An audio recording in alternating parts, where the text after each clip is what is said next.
വളർത്തുദോഷം. കുട്ടികളുടെ ചെറിയ കുസൃതികൾ മുതൽ ലഹരികൾ അടിമത്തത്തിന് വരെ നമ്മൾ അടിവരയിട്ട് പറയുന്നത് പേരാണ് വളർത്തുദോഷം അഥവാ പേരൻറ്റിങ് ഫ്ലോസ്. പേരൻറ്റിങ്ങും സബ്സ്റ്റൻസ് അബ്യൂസും തമ്മിലുള്ള റിലേഷൻഷിപ്പ് നമുക്ക് നോക്കാം.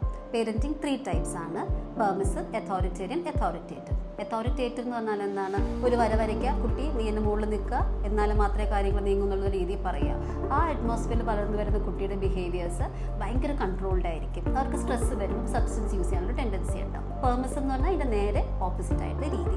എങ്ങനെയാണ് നമുക്ക് കുട്ടികളിൽ ഒരു പോസിറ്റീവ് പാരൻറ്റിങ് കൊടുക്കാൻ പറ്റുക?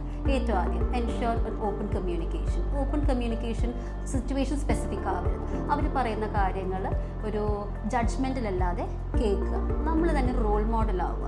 സംസാരത്തിലൂടെയല്ല, പ്രവൃത്തിയിലൂടെ കുട്ടികൾക്കൊരു ഇമോഷണൽ സപ്പോർട്ട് കൊടുക്കുക. നമ്മൾ സ്ട്രെസ്സസിനെ കോപ്പ് ചെയ്യുന്ന രീതി ആ കുട്ടികൾ മനസ്സിലാക്കണം. ഹെൽത്തി ആയിട്ടുള്ള കോപ്പിംഗ് മെക്കാനിസംസ് ആ കുട്ടികളിൽ ചെറുപ്പം മുതലേ വളർത്തിക്കൊണ്ട് വരിക എന്നുള്ളത്.